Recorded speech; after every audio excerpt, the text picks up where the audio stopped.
पौष्टिक तत्त्वले भरिपूर्ण कटुस नेपालमै पनि कटुसको व्यावसायिक रूपमा खेती गर्दै आएका छन्।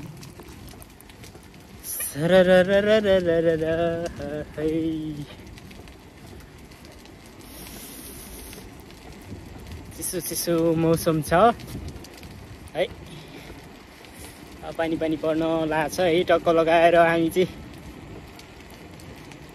कटुस टिप्न जान्छौँ है। कटुस कस्तो मिठो हुन्छ, पौष्टिक तत्त्वले भरिपूर्ण पोक है।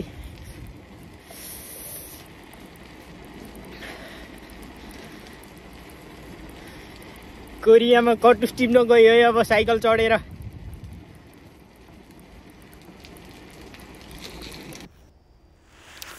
ल गाइज, यहाँ चाहिँ अपार्टमेन्टहरू बनाउनको लागि यहाँको कम्पनीहरू चाहिँ पुरै हटाइरहेको छ होइन।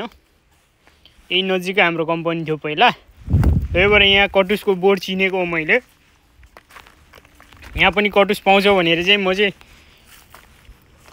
पहिल्यै यो कम्पनी नजिकै हुँदा आएको थिएँ है साथीहरू। ल हेर्नुहोस्, कटुसको बोर्डै हो साथीहरू। कोरियामा कटुस यसरी फल्छ कि यसरी फल्छ है। आमाम, ल हेर्नुहोस्, यति टन्नै कटुस छ कि मछेड पनि धेरै आउँछ यार फेरि। ल हेर्नुहोस्, कटुसको बोर्ड हो यो।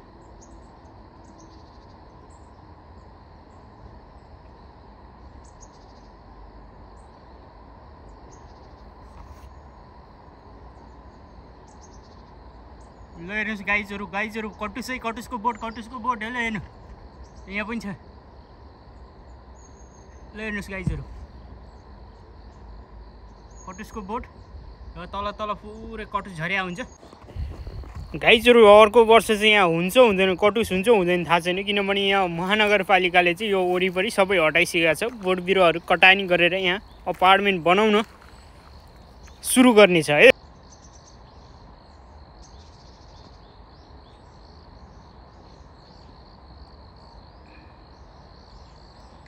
ल गाइजहरू, यसरी फलिया हुन्छ है कटुस चाहिँ। हेर्नुहोस्, यहाँ यो सबै फक्रेर झरिसकेको, झर्न पनि बाँकी छ। यहाँ कटुस यहाँ छ, यहाँको चाहिँ यहाँ कटुस छ। ल हेर्नुहोस् है गाइजहरू, कटुसको बोट हो यो। ल यहाँतिर पुरै झर्न बाँकी छ, टन्नै फलिरहेछ है। ल हेर्नुहोस् गाइजहरू, कटुसको बोट है। हामी चाहिँ यसरी आएर टिप्ने हो। यो झोला भरिसक्यो, 2-3 केजी भइहाल्यो। अब भाग केटो है गाइजहरू, कटुस किरा परिसकेको छ यार यो त। ल हेर्नुहोस्, यो यस्तो भित्र चाहिँ कटुस फल्छ है। सबै झरिसकेको चाहिँ, झरेर सबै टिपिसकेको छ। ल यही भित्र चाहिँ यसरी फल्छ है, यसरी फल्छ। हामी चाहिँ यसरी टिप्छौँ है, यसरी टिप्नु पर्यो। टिपेर धुएर लगेर कटुसको बोट कस्तो हुन्छ भने नि यस्तो हुन्छ है। यो झुप्पामा फलेको हुन्छ, यसरी फलेको हुन्छ। यो फक्रिसकेपछि आफै झर्छ। त्यो कटुसको बोट हो, यहाँ फलेको छ। यहाँ फलेको छ, यहाँ यसरी फलेको छ, यसरी फलेको छ। यो फक्रिन लागेको छ। आमा यहाँ रहेछ नि त, यसलाई त झारिहाल्नुपर्छ। झट्टीले हानेर झारिहाल्छौँ। कटुस चाहिँ यस्तो भित्र फल्छ है त यो। यसलाई चाहिँ हामी फुटाउँछौँ। झर्छ ल, यसरी फल्छ है यो चाहिँ। यस्तो ऊ भित्र हुन्छ, यसरी टिप्ने हो। सलक्क एकदम सफा हुन्छ है। टिपकेटो टिपदेखि टिपिहाल्ने। भर्खर यहाँ झऱ्यो। के झऱ्यो भने ल यो भित्र चाहिँ फल हुन्छ है साथीहरु यो काँडा हो फेरि एकदम बबाल काँडा यहाँ झरे माथिबाट लेनु क्या महँगो छ फेरि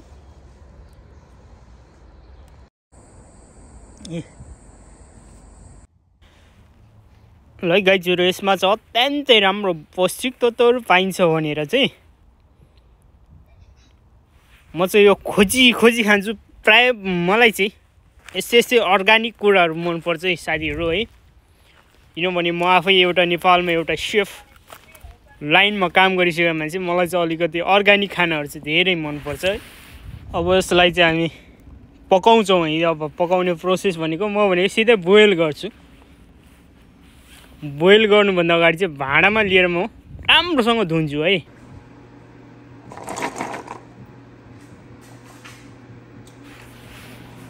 यसलाई चाहिँ धुइसकेपछि मैले चाहिँ यहाँ टक्क लगाएर प्यानमा हालेँ है नन स्टिक प्यान हो यहाँ चाहिँ विशेष गरी इन्डक्सनमा पकाउँछु म इन्डक्सन छ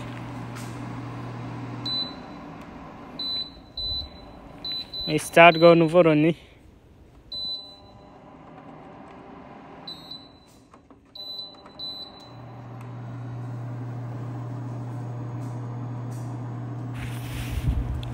ल गाइजहरु हैन खाने मुखलाई जुङ्गाले छेक्दैन भन्छन् हैन टक्क लगाएर ल बोइल भयो रमाइलो नि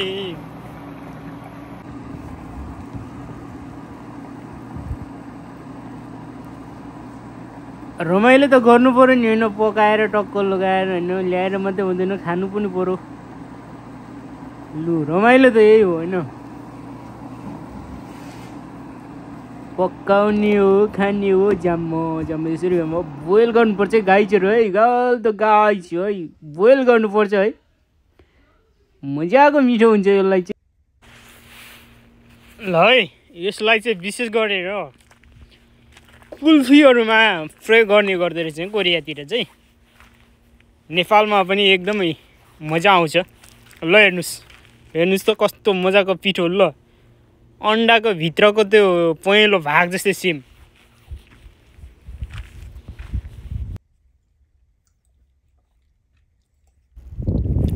ल साथीहरु म चाहिँ यसरी पकाएर खान्छु हैन यदि तपाईहरुलाई पनि हैन मिठो यम्मी यस्तै यो पकाउने आइडिया चाहिँ मलाई पनि सिक्यो भन्नु होला प्लिज कमेन्ट गर्नु होला गाइज है अल माइ गाइज है प्लिज कमेन्ट गर्नु होला है अत्यन्तै मिठो लाग्छ मलाई चाहिँ पकाइ पनि तपाईहरुले नि खानु भएको छ भने तपाईहरुको पनि मुखबाट चाहिँ पानी आइसक्यो होला कि हैन यत्रो ल हेर्नुस् आमा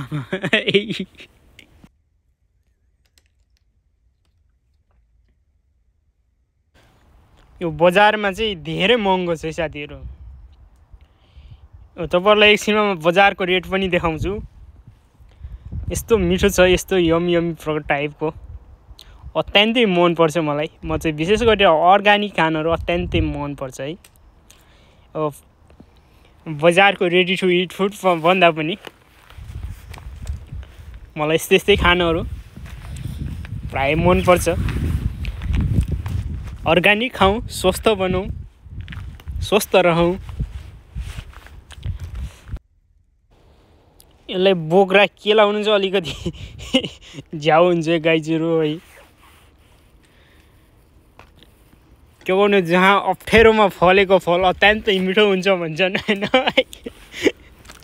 फर्स्टमा रुखमा फल्छ रुखबाट झारेर ल्याएपछि त्यसपछि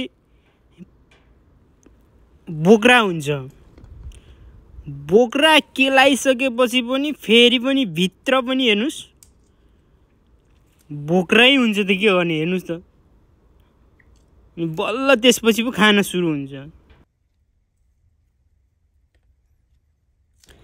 खानाको लागि तयार हुन्छ ल हेर्नुस् यो एक पत्र बोक्रा त त्यो बोक्रापछि नि फेरि पनि फाल्नु पर्दैन यो मजा आउँदैन हैन बल्ल खानाको लागि तयार हुन्छ के यो बोक्रा भित्रको बोक्रा फालिसकेपछि ल अब चाहिँ यो खाना रेडी भयो के लु हेर्नुस् त डाइरेक्ट हान्न पाए कति रमाइलो ल कति मिठो हुन्छ हेर्नुस् त ल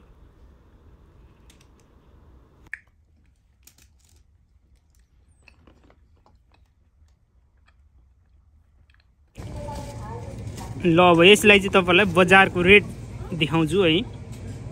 यो 700 ग्रामको तपाईँको 5000 भनेको नेपाली 500 रुपियाँ। ल हेर्नुहोस्, यो 550 ग्रामको यो अफ सिजन हुन लाग्यो अब चाहिँ होइन, 550 ग्रामको 7000 रुपियाँ पर्छ। ल 520 ग्रामको 5000। यो चाहिँ बजारको रेट है साथीहरू। 1 केजीको 7000 रुपियाँ। हेर्नुहोस् 1 केजीको 700 रुपियाँ पर्छ नेपाली, 700 रुपियाँ। त्यही पनि 900 ग्राम हुन्छ है। यहाँ चाहिँ नेपालको 1000 ग्राम हुन्छ, यहाँ चाहिँ 900 ग्रामको 7000 रुपियाँ भनेको 700 रुपियाँ पर्छ। किनेर खान कम महँगो छ त। ल हेर्नुहोस् जङ्गलमा सितैमा पाउँछ।